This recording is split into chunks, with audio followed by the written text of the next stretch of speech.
नमस्कार दोस्तों, history hub में आप सभी का हार्दिक स्वागत है। आज हम लोग जिस संदर्भ पर चर्चा करने जा रहे हैं वो है लाहौर अधिवेशन और पूर्ण स्वराज की घोषणा। जो कांग्रेस का 1929 का लाहौर अधिवेशन हुआ था, जिसकी अध्यक्षता जवाहरलाल नेहरू के द्वारा की गई थी, किस तरह से उस अधिवेशन में पूर्ण स्वराज की घोषणा की गई कि अब पूर्ण स्वराज से नीचे कुछ नहीं चाहिए। तो पूरा जो ये संदर्भ है उसको हम लोग इस एक वीडियो लेक्चर के माध्यम से कवर करने का प्रयास करेंगे और इससे संदर्भित जो भी आपके जिज्ञासाएं हैं तो पूरा प्रयास रहेगा कि आपकी जिज्ञासाएं इससे ज़रूर सॉल्व हो जाएंगी या शांत हो जाएंगी। आपको अपने प्रश्नों का जवाब अवश्य मिल जाएगा इस सेशन से। तो शुरू करते हैं आज का सेशन और देखते हैं आज के प्रश्नों को। पहला प्रश्न है, भारतीय स्वतंत्रता संग्राम के दौरान निम्नलिखित में से किसने प्रस्तावित किया कि स्वराज को सभी प्रकार के विदेशी नियंत्रण से मुक्त पूर्ण स्वतंत्रता के रूप में परिभाषित किया जाए? मजहरुल हक है, हसरत मोहानी है, हकीम अजमल खान है, अबुल कलाम आज़ाद हैं। तो किसने स्वराज को पूर्ण स्वतंत्रता के रूप में परिभाषित किया जाए इस तरह का प्रस्ताव रखा? तो ये जो प्रस्ताव रखा था ये रखा था हसरत मोहानी ने। जब 1920 का नागपुर अधिवेशन हुआ था तो जब उसमें असहयोग का प्रस्ताव CR दास ने प्रस्तावित किया तो उस प्रस्ताव पर गांधी जी ने कहा कि यदि इस पर अमल कर लिया गया तो 1 वर्ष के भीतर स्वराज प्राप्त हो जाएगा। लेकिन गांधी जी ने स्वराज को परिभाषित नहीं किया था। तो स्वराज को परिभाषित नहीं किया गया था। स्वराज का क्या अर्थ होगा, पूर्ण स्वतंत्रता है या डोमिनियन स्टेटस है, इस तरह से कुछ भी परिभाषित नहीं किया गया था। तो आगे चल करके 1921 का अधिवेशन होता है और ये अधिवेशन होता है अहमदाबाद में। तो इसी अधिवेशन में हसरत मोहानी कहते हैं कि ये जो स्वराज है इसे पूर्ण स्वतंत्रता के रूप में परिभाषित किया जाए। और 1921 के अहमदाबाद अधिवेशन की एक विशेषता ये है कि इसमें जो इसके अध्यक्ष थे तो इसके अध्यक्ष चुने गए थे CR दास और बने थे आपके हकीम अजमल। तो क्यों हकीम अजमल क्यों बने थे? क्योंकि जो CR दास थे उस समय ये जेल में थे। तो CR दास के जेल में होने के कारण ही हकीम अजमल इसके अध्यक्ष बने थे। तो यहाँ पर ये प्रश्न पूछा जा सकता है कि चुना कौन गया था? तो चुने गए थे CR दास और बना कौन था? तो बने थे आपके हकीम अजमल। तो यहाँ पर ये दोनों संदर्भ भी आपको याद रखने हैं। तो जहाँ तक ये इस प्रश्न का संदर्भ, तो चुने गए थे CR दास और बने कौन थे? हकीम अजमल खान। तो हकीम अजमल यहाँ पर अध्यक्ष बन रहे हैं। ये दोनों संदर्भ आपको याद रखने हैं कि कौन चुना गया था। CR दास चुने गए थे और अध्यक्ष बने कौन? हकीम अजमल खान बने थे। और जहाँ तक इस प्रश्न का संदर्भ है, पूर्ण स्वतंत्रता के रूप में स्वराज को किसने परिभाषित करने का प्रस्ताव रखा? तो हसरत मोहानी ने रखा। किस अधिवेशन में रखा? 1921 के अहमदाबाद अधिवेशन में रखा गया।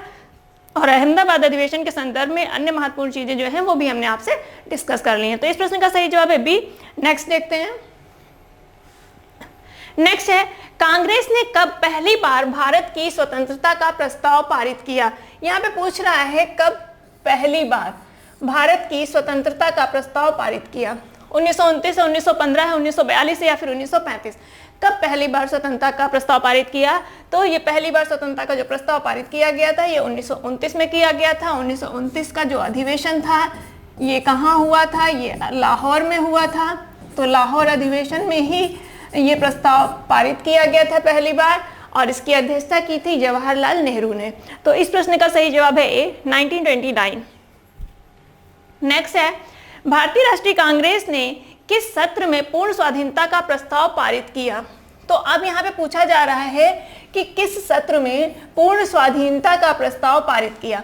तो यहाँ पर 4 अधिवेशन दिए हुए हैं। 1920 का नागपुर अधिवेशन, 1924 का बेलगांव अधिवेशन है, 1929 का लाहौर अधिवेशन या फिर 1931 का कराची अधिवेशन है।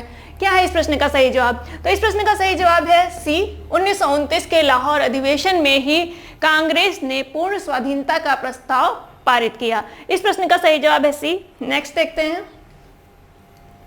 नेक्स्ट है, 1947 से पहले 26 जनवरी को कहा जाता था। क्या कहा जाता था 1947 से पहले, यानी देश की स्वाधीनता से पहले 26 जनवरी को क्या कहा जाता था? गणतंत्र दिवस, शहीद दिवस, संविधान दिवस या फिर पूर्ण स्वराज दिवस, क्या कहा जाता था? तो इसे कहा जाता था पूर्ण स्वराज दिवस। क्यों कहा जाता था?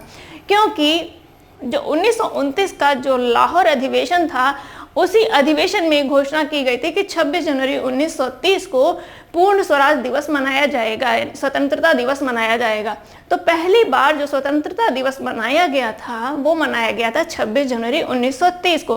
कौन सा प्रस्ताव पारित हुआ था? पूर्ण स्वराज का प्रस्ताव पारित हुआ था। उसी उपलक्ष्य में 26 जनवरी 1930 को स्वतंत्रता दिवस मनाने की घोषणा की गई थी। तो इसीलिए 26 जनवरी 1930 को, यानी 26 जनवरी को पूर्ण स्वराज दिवस कहा जाने लगा। तो इस प्रश्न का सही जवाब है डी, 26 जनवरी को स्वाधीनता से पूर्व यानी 1947 से पूर्व पूर्ण स्वराज दिवस कहा जाता था। नेक्स्ट देखते हैं।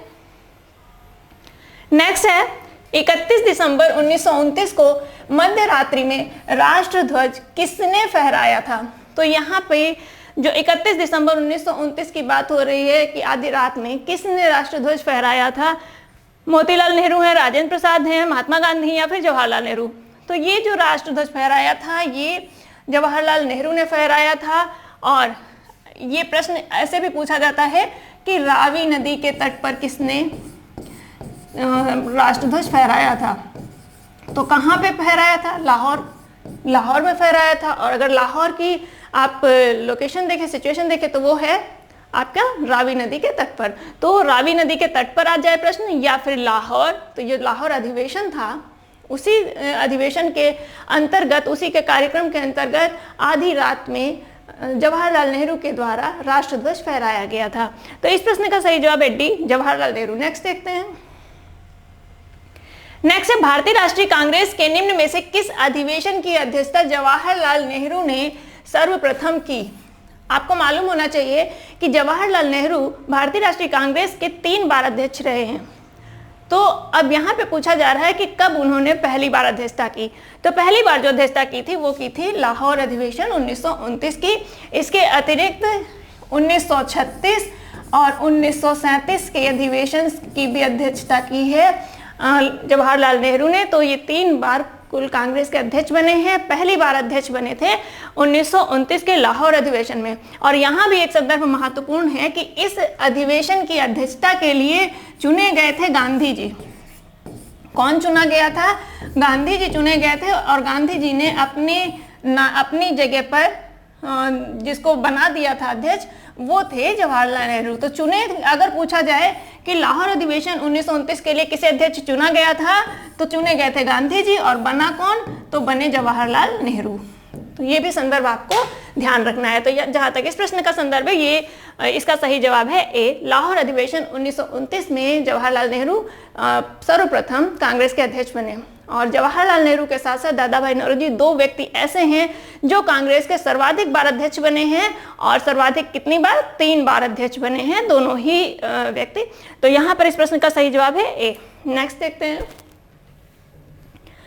नेक्स्ट है भारतीय राष्ट्रीय कांग्रेस का लाहौर अधिवेशन इतिहास में इसलिए प्रसिद्ध है क्योंकि यहाँ पे लाहौर अधिवेशन की प्रसिद्धि के बारे में पूछा जा रहा है कि क्यों इतना प्रसिद्ध है। पहला, कांग्रेस ने पूर्ण स्वराज की मांग का प्रस्ताव पारित किया। दूसरा, इस अधिवेशन में उदारवादियों एवं उग्रवादियों के मध्य झगड़ा सुलझाया गया। तीसरा, इस अधिवेशन में 2 राष्ट्रों की मांग के सिद्धांत को अस्वीकार करते हुए एक संकल्प पारित किया गया। अब आपको चयन करना है, केवल 1 सही है, 2 और 3 सही है, 1 और 3 सही, या फिर कोई नहीं। तो क्या इस प्रश्न का सही जवाब होगा, इसका आपको चयन करना है। तो देख लेते हैं। कांग्रेस ने पूर्ण स्वराज की मांग का एक प्रस्ताव पारित किया था, ये तो बिल्कुल सही है, ये तो ऐसा हुआ था।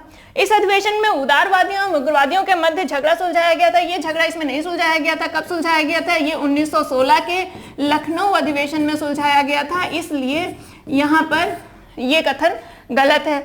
दूसरा, इस अधिवेशन में 2 राष्ट्रों की मांग के सिद्धांत को अस्वीकार करते हुए संकल्प पारित किया गया। 2 राष्ट्रों के सिद्धांत की अगर बात करें तो ये सिद्धांत जो मोहम्मद इकबाल के द्वारा प्रस्तुत किया गया था, ये 1930 के इलाहाबाद अधिवेशन में मुस्लिम लीग के द्वारा प्रस्तुत किया गया था। तो जो सिद्धांत अभी प्रस्तुत ही नहीं किया गया, उसको अस्वीकार करने का संकल्प कैसे पारित हो सकता है? तो यहाँ पर ये कथन भी गलत है, दूसरा कथन भी गलत है, पहला कथन केवल सही है, इसलिए इस प्रश्न का सही जवाब हो जाएगा ए, केवल एक। आपको दोनों चीजें ये भी ध्यान रखनी है कि उदारवादियों और उग्रवादियों के मध्य झगड़ा कब सुलझाया गया था। 1916 में सुलझाया गया था, जब लखनऊ अधिवेशन हुआ था। और जो दो राज सिद्धांत की मांग है, ये 1930 में जो इलाहाबाद अधिवेशन हुआ था, उसी समय द्विराज सिद्धांत की बात आई थी। और किसके द्वारा की गई थी? ये मोहम्मद इकबाल के द्वारा की गई थी। तो यहाँ पर इस प्रश्न का सही जवाब है ए, केवल एक। नेक्स्ट देखते हैं। नेक्स्ट है, स्वतंत्रता आंदोलन के इतिहास में 1929 का अधिवेशन इसलिए महत्वपूर्ण है क्योंकि, अब देखिए, पिछला प्रश्न भी इसी पर आधारित था और ये अगला प्रश्न भी इसी पर आधारित है। इस तरह से आप 1929 के जो लाहौर अधिवेशन था उसके बारे में सारी चीजें अच्छे से समझ सकते हैं कि क्या चीजें हुई थी, कैसे वो महत्वपूर्ण है। पहला, कांग्रेस के उद्देश्य के तौर पर स्वशासन प्राप्ति की घोषणा की गई। दूसरा, कांग्रेस के लक्ष्य के तौर पर पूर्ण स्वराज की प्राप्ति स्वीकार किया गया। तीसरा, असहयोग आंदोलन का आरंभ हुआ। चौथा, लंदन में गोलमेज सम्मेलन में भागीदारी का निर्णय लिया गया। तो अब आपको इसमें बताना है कि कौन, मतलब क्यों महत्वपूर्ण है। महत्वपूर्ण क्यों है, इसका मतलब यह है कि ये जो चार कथन दिए हुए हैं, इनमें से कोई एक सही है, शेष गलत हैं। तो क्या इसमें था स्वशासन प्राप्ति की घोषणा की गई? ऐसा तो बिल्कुल नहीं था। क्या इसमें महत्वपूर्ण था? इसमें तो पूर्ण स्वराज की घोषणा की गई थी। तो इसमें जो सही है वो है कि पूर्ण स्वराज की प्राप्ति कांग्रेस के एक लक्ष्य के रूप में स्वीकार की गई। तो यही इस प्रश्न का सही जवाब है। असहयोग आंदोलन का प्रारंभ हुआ। असहयोग आंदोलन का प्रारंभ नहीं हुआ था, बल्कि इस अधिवेशन के बाद आगे जो आंदोलन प्रारंभ होगा वो प्रारंभ होगा सविनय अवज्ञा आंदोलन, सिविल डिसोबीडियंट मूवमेंट। तो CDM लिख दिया है यहाँ पे शॉर्ट में। और असहयोग आंदोलन आप देखिए 1920 में प्रारंभ हुआ था और ये अधिवेशन कब हो रहा है? 1929 में। लंदन में गोलमेज सम्मेलन में भागीदारी का निर्णय लिया गया, ऐसा बिल्कुल नहीं हुआ था इसमें। और यहाँ पर इन सभी कथनों में सिर्फ एक बी कथन सही है, इसलिए इस प्रश्न का सही जवाब है बी। नेक्स्ट देखते हैं। नेक्स्ट, निम्न में से कौन सा एक 1929 के अधिवेशन में पारित संकल्प में शामिल नहीं था? अब जो 1929 के अधिवेशन में जो संकल्प थे उनमें से क्या शामिल नहीं था, यहाँ पे ये पूछा जा रहा है। इसका मतलब है ये जो चार कथन दिए हैं इनमें से 3 ऐसे हैं जो संकल्प में शामिल थे, कोई एक ऐसा है जो संकल्प का अंग नहीं था। तो देख लेते हैं। भारत की विदेश नीति की घोषणा बिल्कुल थी संकल्प में। दूसरा, पूर्ण स्वराज के लक्ष्य की घोषणा, ये तो इस जो अधिवेशन था इसकी महत्वपूर्ण विशेषता ही थी। सविनय अवज्ञा आंदोलन प्रारंभ करने की तैयारी, बिल्कुल ये जो अधिवेशन हुआ था इस अधिवेशन में ये घोषणा की गई थी कि जो हमारी मांगे हैं सरकार इसको नहीं मानेगी, तो हम अब जो कांग्रेस है वो सविनय अवज्ञा आंदोलन प्रारंभ करने की तैयारी शुरू कर दे। और जो कांग्रेस की वर्किंग कमेटी थी उसको सविनय अवज्ञा आंदोलन प्रारंभ करने की तैयारी करने का अधिकार दे दिया गया था इसी अधिवेशन में। तो ये भी सही है। और इसका नेतृत्व किसे सौंपा जा रहा था कि ये किसके नेतृत्व में होगा? गांधी जी के नेतृत्व में। तो ये कथन भी सही है। अस्पृश्यता उन्मूलन, अस्पृश्यता उन्मूलन इस संकल्प का, ये जो 1929 का अधिवेशन था इसके संकल्प में नहीं था अस्पृश्यता उन्मूलन। तो यही गलत है, यही शामिल नहीं था और यही इस प्रश्न का सही जवाब है, क्योंकि इसमें पूछा जा रहा है कौन शामिल नहीं था। तो अस्पृश्यता उन्मूलन ये शामिल नहीं था, इसलिए इस प्रश्न का सही जवाब है डी। शेष जो भी तीनों स्टेटमेंट है, जो भी तीनों कथन है, ये 1929 के संकल्प में शामिल थे। नेक्स्ट देखते हैं। नेक्स्ट है 1929 के कांग्रेस अधिवेशन का अध्यक्ष किसे चुना गया था? देखिए वही क्वेश्चन है, भी डिस्कस किया था, किसे चुना गया था? तो चुना गया था गांधी जी को। बने कौन थे? नेहरू जी। तो अध्यक्ष चुने गए थे गांधी जी, लेकिन गांधी जी ने अपने स्थान पर किसे अध्यक्ष बनाया था? तो नेहरू जी को अध्यक्ष बनाया था, जवाहरलाल नेहरू को। तो यहाँ पर इस प्रश्न का सही जवाब है ए, नेहरू इसके अध्यक्ष बने थे। नहीं, इस प्रश्न का सही जवाब है बी, गांधी जी। पूछा जा रहा है कौन चुना गया था, तो गांधी जी चुने गए थे। गांधी जी ही इस अधिवेशन के अध्यक्ष चुने गए थे। तो इस प्रश्न का सही जवाब है बी, गांधी जी।